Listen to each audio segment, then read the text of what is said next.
신명기 18장 1절부터 8절까지 보겠습니다.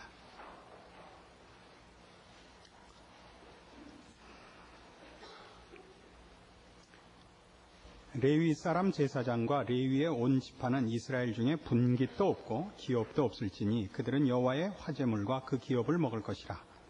그들이 그 형제 중에 기업이 없을 것은 그들에게 대하여 말씀하심 같이 여호와께서 그들의 기업이 되심이니라. 제사장이 백성에게서 받을 음식은 이러하니 곧 그 드리는 제물의 우양을 물론하고 그 앞 넓적다리와 두 볼과 위라 이것을 제사장에게 줄 것이요 또 너의 처음 낸 곡식과 포도주와 기름과 너의 처음 깎은 양털을 네가 그에게 줄 것이니 이는 내 하나님 여호와께서 내 모든 지파 중에서 그를 택하여 내시고 그와 그의 자손으로 영영이 여호와의 이름으로 서서 섬기게 하셨음이니라. 이스라엘의 온 땅 어느 성읍에든지 거하는 레위인이 간절한 소원이 있어 그 거한 것을 떠나 여호와의 택하신 곳에 이르면 여호와 앞에 선 그 형제 모든 레위인과 일반으로 그 하나님 여호와의 이름으로 섬길 수 있나니 그 사람의 응식은 그들과 같을 것이요 그 상속 산업을 판도는 이외에 그에게 속할 것이니라. 레위인에 대한 규례와 이스라엘 백성들이 가져야 할 책임을 말하는 대목입니다. 레위인들 모두가 제사장으로 일한 것 같지는 않고 성전에서 제사장 일도 하고 성소에서 하는 모든 일을 레위인들이 한 건 사실인데 그 외에도 전국에 걸쳐서 레위인들이 살았고 그들은 제사장으로서가 아니라 조금 다른 차원에서 하나님의 사역자 노릇을 했던 것으로 보입니다. 민수기 35장에 가시면 신명기 앞에 있는 민수기 35장 2절 이하에 그 레위인들에 대한 설명이 잠깐 나오는데 그 우리의 이해를 조금 넓혀주는 내용이 나옵니다. 민수기 35장 2절 이스라엘 자손에게 명하여 그들의 얻은 기업에서 레위인에게 거할 성읍들을 주게 하고 너희는 또 그 성읍 사면의 들을 레위인에게 주어서 성읍으로는 그들의 거처가 되게 하고 들로는 그들의 가축과 물산과 짐승들을 둘 곳이 되게 할 것이라. 너희가 레위인에게 줄 성읍들의 들은 성벽에서부터 밖으로 사면 2000규빗이라. 성을 중앙에 두고 성밖 동편으로 2000규빗, 남편으로 2000규빗, 서편으로 2000규빗, 북편으로 2000규빗을 측량할지니 이는 그들의 성읍의 들이며 너희가 레위인에게 줄 성읍은 살인자로 피케할 도피성으로 6성읍이요 그 외에 42성읍이라. 그래서 말하자면 전국에 걸쳐서 48개의 성읍을 이스라엘 백성들이 레위 족속에게 주어야 했습니다. 다른 지파들은 이 이스라엘이 점령한 이 가나안 땅을 지파별로 이렇게 지금 우리 식으로 하면 이렇게 무슨 경기도, 충청도 하는 식으로 집단적으로 이렇게 분할해 줬는데 레위는 전국에 걸쳐서 그 6 도피성과 그 백성들이 준 42개의 또 다른 성읍, 그러니까 합해서 48개의 성읍에 흩어져서 살도록 되어 있었던 것으로 보여집니다. 그래서 말하자면 레위인들의 직분은 그 성전에서 제사 드리고 그 성전의 일을 하는 것과 함께 이스라엘 전국에 흩어 살면서 이스라엘 백성들에게 일종의 목회자 노릇을 한 것으로 추측이 됩니다. 그러니까 이 신앙과 또 신정국가였으니까 일반 살림살이에서 인생살이에서 그 사회적인 모든 측면에 상담력이 되고 또 지도자가 되고 또 교육자가 된 것 같습니다. 그것이 레위 지파의 책임이었고 그래서 이런 일들을 정당하게 효과적으로 수행하도록 이스라엘 백성들 모두가 이 레위인들의 생활을 책임지도록 명령받고 있습니다. 그래서 이 일과 결부해서 평상시에 좀 말하기 쉽지 않은 내용들을 오늘 조금 얘기할 필요가 있습니다. 그건 뭐냐면 목사에 대한 기대와 책임이 뭐냐 하는 것입니다. 오늘날 목사는 정확히 옛날 제사장하고는 좀 다릅니다. 그러나 넓게 보면 또 다 같을 수도 있습니다. 여러분은 이제는 구약시대와 달라서 하나님을 직접 만나지 이 성직자라는 이름에 무슨 가운데 누구 중개인이 필요하지 않습니다. 그러니까 옛날 제사장이나 선지자하고는 다릅니다. 오늘날 목사는 격이 훨씬 떨어집니다. 그거는 그 직분의 뭐 가치나 지위가 떨어져서가 아니라 성도들의 지위가 높아진 것입니다. 누구나 하나님 앞에 다 자유롭게 예수 그리스도로 말미암아 담대히 그 앞에 나갈 수 있게 된 탓입니다. 그럼에도 불구하고 이런 말하자면 목사라는 특별한 직분을 우리가 가지게 된 것은 지금 이 성경에서 보는 바와 같은 우리의 인생살이 전반에 걸친 신앙교육, 이 일을 전담할 자가 필요하다는 걸 느끼기 때문입니다. 요즘은 점점 이제 말하자면 평신도의 뭐랄까요, 간부화 이런 것이 교회마다 인기 있는 목표 중에 하나가 되었습니다. 그러니까 교역자라는 뭐 이제 옛날식으로 성직자라는 이름의 어떤 특수 계층에다가 우리가 해야 될 신앙의 책임을 떠넘기거나 대신시키지 말자 하는 차원에서 그렇게 쓰기도 하고, 또 하나는 그렇게 고급화시키는 것으로 성도들의 신앙에 어떤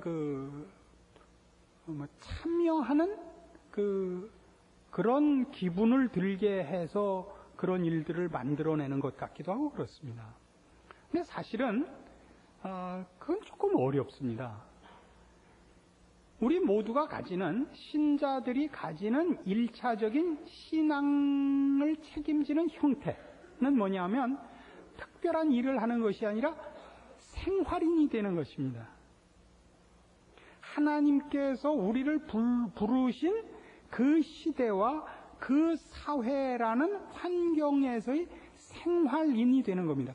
그 생활인이 된다는 건 하나님이 우리에게 맡긴 한 국민, 한 시민으로서 그 책임을 가지는데 그걸 신자로서 반응하는 책임을 가지는 것이지, 특별한 일, 말하자면 목사가 된다든가 전도인이 된다든가 교회 봉사를 열심히 한다는 것이 그 생활인으로 갖는 책임을 대신하는 것은 아닙니다. 그러니까 평신도들을 훈련해서 고급한 신자를 만든다는 것은 이런 하나님이 우리를 불러낸 시대와 사회 속에서의 내 위치를 신자로서 충실하게 감당하는 것이지, 그 위치를 벗어나서 어떤 자꾸 이런 표현을 씁니다. 성직, 이렇게 표현하는 특별한 명분과 형태의 일로 가는 것을 말하는 것은 아닙니다. 그래서 이런 일을 제대로 돕기 위해서 말하자면 오늘날도 목사가 필요한 것은 우리에게 요구하시는 하나님의 요구들, 신자가 가져야 되는 우리의 신앙인으로서의 현실의 책임이 간단하지 않다는 것을 암시하기 때문입니다. 전도를 한다든가 봉사를 한다든가 기도를 한다는 이런 특별한 지도나 더 깊은 설명이 필요 없는 식의 간단한 신앙 행위들로 신앙이 내용을 갖고 있는 것이 아니고, 더 많은 생각과 분별과 그런 깊은 내용들로 되어 있기 때문에 누군가는 좀 전문적으로 이 문제를 연구하고 깨우쳐서 가르쳐줘야 할 필요가 있다는 것을 말하는 것입니다. 이렇게만 얘기해도 못 알아듣는데, 그러니까 얼마나 필요해요, 그죠? 기도 많이 합시다, 성경 많이 봅시다, 이런 정도가 아니라, 그러려면 특별히 구별해서 누구를 이렇게 옛날식으로 얘기하면 제사장을, 오늘날식으로 얘기하면 목사를 세울 필요가 없다고요. 설명하고 그걸 따지고 뭐 연구하고 그럴 필요가 없는 일들이라면 그냥 앞선 그 모범을 보이는 사람 하나만 있으면 되죠. 그래서 이런 일들 때문에 어떤 곳에서는 이런 말하자면 특별한 직분을 인정하지 않고 그저 이제 퀘이커 교도들이나 뭐 조금 또 이유가 또 딴 데도 있었습니다만은 형제교회 이런 데서는 이 성직이라는 걸 인정하지 않고 이렇게 모든 성도들이 다 같이 모여서 예배 보는 중에 그 은혜를 받은 대로 또는 계시를 받은 대로 일어나서 간증을 하거나 한마디씩 하고 또는 돌아가면서 예배를 인도하고 하는 식을 주장합니다. 그러니까 그것으로는 모자라는 이유가 하나님이 우리에게 주시려 하고 깨우치시려 하고 알게 하고 키우시려고 하는 주시고자 하는 구원의 궁극적인 목표가 너무 깊고 넓고 큽니다. 그래서 누군가를 제대로 가르쳐서 모두를 가르칠 필요가 있다는 것을 말합니다. 그래서 이제 오늘날에도 이런 소위 말하는 세상적으로 말하는 성직자 그룹이 생긴 것입니다. 그들은 결단코 중개인이거나 가운데 서서 무슨 이렇게 뭐라 그럽니까? 그 사람이 없으면 안 되는 매개체가 아닙니다. 이런 이유로 전문적으로 더 열심히 하나님에 대하여 하나님의 요구에 대하여 공부하고 깨우쳐 모두의 유익을 얻게 하기 위해서 가지는 직분입니다. 이렇게 길게 설명하는 이유가 뭐냐면 그러니까 목사를 어떻게 써먹어야 되느냐를 똑바로 알아라 이겁니다. 우린 목사에게 보통 어떤 식의 기대를 하느냐 하면 우리식의 그 종교성으로 갖는 어떤 완전한 모델을 요구해요.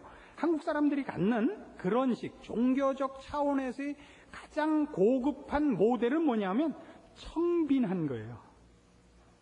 청빈한 거, 이렇게 고고한 거예요. 일단 살찐 사람을 인정 안 하죠.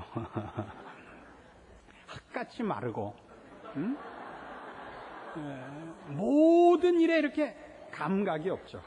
무슨 영화, 무슨 뭐 테레비, 미술, 음악 이런 데 다 관심이 없고 이게 그냥 외줄기로 이렇게 콩나물같이 하나님을 향해서 이렇게 삐쩍삐쩍 말라가는 사람을 상상하고 있어요. 그러면서도 또 모든 일에 박식하길 바래요. 하여튼 요구 조건이 많아요. 그래서 목사님은 일단 그러니까 그 사례를 안 받았으면 좋겠고 결혼을 안 했으면 좋겠고 그러고도 멋있으면 좋겠고 인자하고 따뜻하고 유머 센스가 있으면서 그럼 아무것도 안 먹는 사람이었으면 좋겠다. 무슨 말인지 아시겠죠? 그러니까 목사를 왜 만들었느냐를 잊지 말라고요. 그 사람이 하나님이 우리에게 요구하시고 우리에게 채우시려는 내용에 대해서 좀 더 시간을 거기에만 전념할 수 있도록 해서 우리 모두에게 그 내용을 전달하며 알게 하는 일에 유익하도록 그렇게 우리 중에서 뽑아놓은 사람이란 말이죠. 근데 그 사람이 어떠길 바란다고요? 그 사람이 멋있기만 바래요. 사진 같이 찍을 때만 멋있기를 바라고 실제로 아무 쓸데가 없는 사람을 만들려고 그래요, 자꾸. 그래서 해보니까 그래요. 물론 목사 중에는 그런 상징을 가지는 사람이 있습니다. 말하자면 고급한 인격 혹은 그 희생 이런 것으로 하나님의 사람의 모범을 그 어떤 모범의 한 부분을 보이는 사람이 있습니다. 근데 이제 우리로 돌아와서 얘기하면 저는 그런 쪽은 아니에요. 저는 이렇게 무슨 이렇게 뭐 극하고 무슨 이렇게 뭐는 아니고 저는 말 잘하는 사람이란 말이에요. 그러니까 제가 하면 다 알아듣는단 말이에요. 그 내용을 어떤 사람이 하면 본인은 아는데 설명을 들으면 들을수록 복잡하고 어려운 사람이 있죠. 그죠? 또 본인은 아는데 말을 하면 하고 무슨 말인지 모르겠어요. 본인의 신앙은 좋은데 전혀 전달은 안 되는 사람이 있어요. 근데 저는 전달을 기차게 잘한단 말이에요. 가르치는 재주가 있단 말이에요. 그러니까 저한테는 뭘 여러분이 기대를 하고 써먹어야 되느냐 하면 제가 잘 이해하고 더 많이 알아서 여러분들의 이해를 돕고 내용을 풍성하게 하는데 쓸모가 있어야 된단 말이에요. 그렇죠? 그걸 절 써먹어야죠. 근데 저는 이 일은 잘하는데 뭘 못하느냐 하면 아프단 말이에요. 그리고 춥거나 덥거나 이러면 못 참는단 말이에요. 그리고 이렇게 질질 끌면 못 견딘단 말이에요. 그러면 그거는 여러분이 보호하셔야 된단 말이에요. 더우면 에어컨 틀어주고 추우면 내복 사다 주고 그래야 된단 말이에요. 아 배고파 그러면 빨리 먹이고 졸려 그러면 빨리 재우고 그래갖고 살 눈치 봤다 괜찮을 때 짠 하고 물어봐야 된단 말이에요. 이게 서로 간에 그렇단 말이죠. 이 말 이해하시겠어요? 그러니까 오늘날 그 목사 자신도 자기가 하나님 앞에 부름받아서 성도들을 위하여 내가 어떤 면에 쓸모가 있고 무슨 일에 부름받았는가를 알아야 해요. 그걸 놓치면 어떻게 해요? 교인들을 동원해서 자기 이름을 쌓는단 말이에요. 무조건 교인들을 뺑뺑이를 돌려갖고 총동원 전도주일만 매번 하는 거예요. 배가운동. 그 모두 부르고 무슨 일을 벌려서 교회 이름을 자꾸 높여서 내가 얼마나 능력 있는 사람인가를 증명하는 데 쓰면 그게 바로 그 매국노예요. 그게 매국노? 매교노? 매신노? 그게 나쁜 사람이에요. 자기가 누군지 모르는 거고 교인들 앞에 그러니까 하나님이 피로 값주고 사신 영혼들을 위하여 나를 하나님이 어떻게 써서 유익을 끼치려고 그러는가를 잊은 거죠. 그럼 참 어리석고 못난 짓이에요. 그럼 교인들도 마찬가지란 말이지. 거꾸로 이 하나님이 이 사람을 하나님의 종으로 세워서 우리 교회 목자로 세워서 이 사람을 통해서 우리에게 뭘 주시는가 알아야 된단 말이에요. 국 주는데 젓가락 들고 나오지 말란 말이죠. 괜찮아요? 우리 지금 계속 그거란 말이에요. 몸만 기대를 하고 무슨 이익을 얻어야 되는가? 하나님이 나를 완성시키고 나를 복주고 나를 키우기 위하여 이 사람을 세웠다를 놓치고 우리 목사님은 훌륭해. 이건 뭐 하러 다니지 말란 말이에요. 우리 목사님은 훌륭해. 이 얘기는 의미가 없다니까요. 그 교회 목사님이 훌륭하면 그 교인이 훌륭한 거예요. 벌써. 사진 갖고 다닐 필요가 없다고요. 그렇잖아요. 우리 목사님이 얼마나 머리 큐가 좋은가 이런 거 할 필요 없어요. 여러분이 좋아져야 된단 말이죠. 그게 말하자면 하나님이 목자를 세우는 이유요. 우리가 그 부분에서 놓쳐서는 안 되는 첫 번째 분별이란 말이죠. 어때요? 알아들으셨다.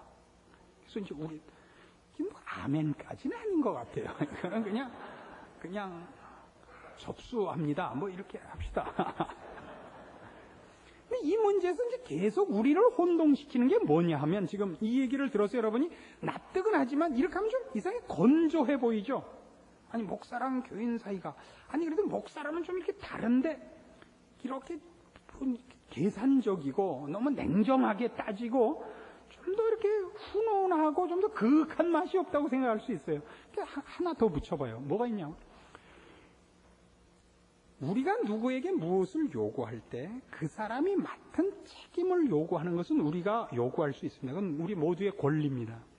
그 사람 보고 그 사람이 맡지 않은 일을 요구하면서 그 근거로 왜 훌륭하지 않냐고 요구하는 것은 우리의 권리가 아닙니다. 무슨 말인지 아시겠습니까?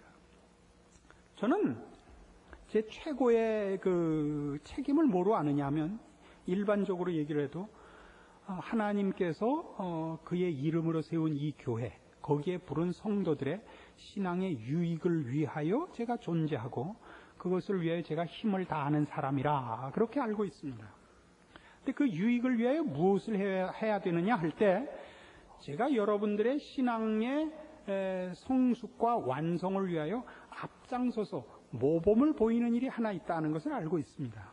그러나 지금 우리는 그것보다 더 급한 게 뭐냐면 하나님이 우리에게 요구하시는 신앙의 내용과 그 고급한 수준이 본질상 어떤 것이냐라는 내용을 규명하고 가르치는 일이 한국교회는 급한 일이라고 보고 훨씬 급한 일이고 우리 교인들은 그런 차원에서 저랑 만났다고 생각을 합니다. 그러니까 이렇게 치장을 하기보다는 설명을 더 정확히 하는데 저한테는 더 우선권적인 책임이 있다고 생각을 하는 거죠. 그래서 제가 가끔 말을 험하게 하는 걸 이 기회에 용서를 하시라 그런 뜻도 됩니다. 그러니까 진심과 그 열심의 소산이지 무슨 가문이 잘못됐거나 성격상의 결함이 있는 것은 아니다. 이렇게 이해를 해주시면 좋겠어요. 이렇게 의심을 해도 올 수 없죠. 제가 지은 죄가 있으니까. 그러나 그건 이 말씀을 꼭 전하고 싶은 그 열심이 가장 큰 이유고 그것이 오도되고 있는 한국교회 현실에 대한 분노가 이렇게 늘 개입이 돼서 성질로 나타나는 경우가 있습니다. 어떻게 제가 오늘 이렇게 말을 살살 하는지 저도 모르겠어요.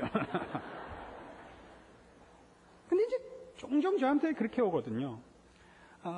저는 설교를 잘하는 사람으로 소문이 났다 그래요. 저는 의도하거나 거기에 관심을 갖고 목표를 한 것은 아닙니다만 그렇게 소문이 났고 저는 참 고맙게 받아들이고 있습니다. 근데 그러면 뭐라 하냐면 목사님이 설교에 대하여 이렇게 영향이 있고 이렇게 모든 사람이 관심을 가지는 사람 되었는데 당신 왜 북한 돕기 운동 안 하시오?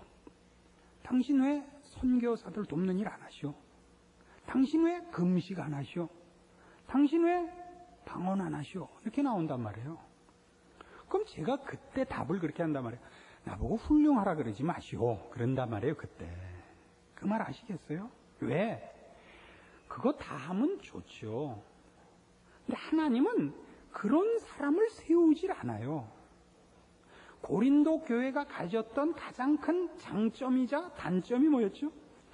다른 모든 교회와 비교되게 특출나게 은사와 지식이 많았던 교회, 능력 있는 교회요. 이 지성으로 앞섰던 교회입니다만 그것 때문에 생겼던 비극이 뭐였어요? 자기네들이 똑똑해서 이 자리에 왔고 똑똑하기 때문에 하나님이 이런 은사를 주셨다고 생각한 것이었거든요. 그래서 바울이 고린도 교회를 꾸짖을 때 제일 많이 꾸짖은 게 뭐예요? 형제들아 너희를 부르심을 보라. 문벌 좋은 자가 많지 않고 지혜로운 자가 많지 않지 않느냐. 하나님이 천한 자를 들어 쓰시지 않느냐. 그 얘기였어요. 그러니까 하나님이 이 목자를 세울 때 목자를 교우들의 유익을 위하여 한 모델로 삼기 위하여 어떤 일에 앞장선 모습을 보일 수는 있습니다. 영성에 있어서나 진심에 있어서나 도덕성과 인격에 있어서 앞장서게 할 수는 있지만 그 사람이 우상이 될 만큼 약점 없는 사람으로 그를 영웅으로 만드는 예는 없습니다. 하나님은 언제나 하나님께서 이 사람을 쓰고 있지 복의 근원과 결정이 하나님으로부터 나온다는 걸 한 번도 오해되지 않기를 바라십니다. 그러니까 여러분들이 하나님께로 시선이 모아지고 하나님께 은혜를 구하고 하나님께 감사하도록 되어 있지 이 목자를 자랑하고 업고 다니기는 안 되어 있단 말이에요. 그걸 제가 정확히 알고 있는 사람입니다. 그래서 저는 하나님이 저한테 맡긴 일과 그렇지 않은 일을 압니다. 그러니까 이제 이런 일이 많아요. 이 한국이라는 사회는 보기보다 인물이 적은 사회라서 이름이 하나 나면 여기저기서 불러요. 강사 하나도 그렇게 많은 중에서 고를 수가 없어요. 몇 없어요. 그러니까 한 번 이름이 나면 여러 군데서 부르면 저는 거의 안 갑니다. 안 가는 가장 큰 이유가 뭔지 아세요? 겸손하다. 한번 맞춰보세요. 겸손하다. 사례비가 적기 때문에 안 간다. 응? 건강이 나빠서다. 여러분 어떤 거라고 생각하세요? 제가 왜 거기 안 나갈까요? 겸손해서다. 교만해서다. 건강이 나빠서다. 셋 다 아니에요. 저는요, 놀아야 돼요. 제가 맡은 교회 하나를 하는 일에요, 나머지 시간을 쉬고 있지 않으면 이걸 버티지를 못해요. 저는 이게 진심이고 겸손한 고백이에요. 주중에 한껏 무슨 일이 생기면요, 그게 타격이 와요. 여러분 생각에 일주일이나 시간이 있는 것 같지만요, 저희 목사들한테는 달력이 일수 이렇게 돼 있어요. 월화목금토는 없어요. 뜨면 주일이고 뜨면 수요일이에요. 얼마나 정신이 없나 몰라요. 주일을 지나고 나서 정신 차리면 수요일이에요. 정말 월요일과 화요일이 어떻게 지나갔는지 몰라요. 거의 제정신으로 못 지나갑니다. 수요일이 돼야 정신이 나고, 수요일 저녁은 주일보다는 좀 덜 피곤하기 때문에 다행히 금요일쯤 다시 정신을 차려요. 그러면 주일이에요, 그걸. 그리고 설교 한 편을 만든다는 것이 잘 만들고 못 만들고와 상관없이 진이 빠져요. 일주일에 애를 하나씩 낳는 것 같아요. 그게 이제 뭐 남았겠어요? 정말 너무 바빠요. 힘에 부치고. 그러니까 어딜 갈 수가 없습니다. 그러니까 제가 어딜 가면 거절할 수 없는 이유가 있어서 가는 겁니다. 보통 제가 제일 약한 데가 이제 여자들한테 약해요. 네, 그 여자들이라 하는 건 여자 둘이에요, 둘. 저희 집사람하고 저희 딸, 이 둘한테만 약해요. 다른 여자는 겁날 게 없어요. 이쪽 통로로 들어오면 제가 지죠. 이쪽 통로로 초청이 들어오면 그거에 어떻게 안 가겠어요? 그러니까 보통은 그래서 간다 그렇게 생각을 하세요. 다른 일로는 안 가죠. 그래서 여러분이 우리 목사님이 일이 A라는 거 잘하는데 B도 잘하고 C도 잘하면 얼마나 좋을까? 그런 꿈 깨시고, 저를 통해서 여러분이 하나님의 뜻과 하나님이 여러분에게 주시려고 하는 것을 받으셨으면 그 부분을 여러분이 살찌우시고 성숙시키시면 하나님 앞에서 우리 둘은 할 일 다 한 것입니다. 그 외에 또 필요한 것이 있다면 오늘날은 정보사회 아닙니까? 여러분이 또 다른 면의 그 은사와 특기를 가지신 목사님들을 얼마든지 가서 만날 수 있고, 그 설교 테이프나 책을 보실 수 있습니다. 그래서 여러분을 살찌우셔야죠. 여러분은 가만히 앉아서 제비새끼 같이 계속 제비새끼가 제비 엄마 보고도 먹여다 달라고, 비둘기 엄마 보고도 먹여다 달라고, 독수리 보고도 먹여다 달라고, 그렇게 있으면 안 됩니다. 돌아다니면서 얻어먹으셔야죠. 여러분의 책임입니다. 그래서 제가 이 목회를 해오는 동안 우리 장로님들한테 가장 고맙게 생각하는 것은 이 진심을 우리 장로님들이 이해해 주신 것입니다. 저도 이 한국 사회에서 컸고, 목사라는 지위에 대한 그 이상이 있었단 말이에요. 그러다 어느 날 보니까 안 해요. 다른 거 무슨, 뭐 말하자면 생활이 쪼들리고 건강이 어렵고 그러니까 할 일을 할 수가 없더라고요. 그래서 오늘 항복했어요. 장로님들한테 항복했어요. 장로님들, 저를 도와주십시오.